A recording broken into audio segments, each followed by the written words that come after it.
Hi, Mikael here. Following on from last week and our 6 human needs, we are on to the last two.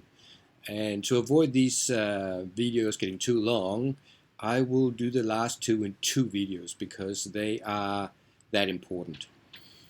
Tony Robbins, who created this way of looking at it, some years after he started talking about these, he started to call the last two our spiritual needs. And the reason for that is that we can actually meet the first four needs at a very high level and therefore should be happy but still are not happy. And that is because the last two are not met, because we can meet the first four in ways that are not good for us. But it will show up when we get to the last two. So on with it. I'll do the first one today, and that one is growth. We have a profound need to grow. It is hardwired into us. And when we don't grow on a regular basis, we get unfulfilled, sad, frustrated, angry, depressed, whatever way it shows up for you. When we look at life, life is in the process of evolving. Everything in life grows. And so do we. Not only do we physically grow from babies and on, but we need to grow as beings.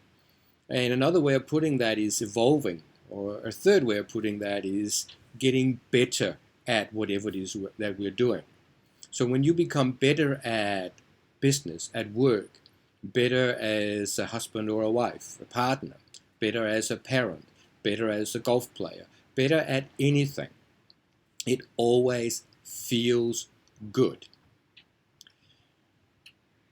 So my question is, who taught you to feel good about getting better at anything? And the reality is, nobody. This is not something you learn from your parents. This is wired into you from birth to feel good about getting better. And for me, that is a very, very clear sign from life itself, showing us that which is the most important to us. And they are essentially the last two of the 6 human needs, growth being the first one. And I will get to the other one next week. So knowing that it is our essence to grow, and when we do, we feel good, you don't have to choose to feel good about getting better at anything. You automatically feel good about it. Isn't that a very clear indication from life itself that that is where we need to focus? So my invitation for you for this week is to go out and grow. Grow in any shape or form, really, apart from maybe around the waist. Look at ways that you can grow your relationship if you're in a relationship. How you can grow as a parent if you're a parent. How you can grow in any things that you're doing in any sports. At the work you're doing. If you're doing business. Looking at as many different ways that you can improve yourself. Not just the things that you're doing, but also yourself.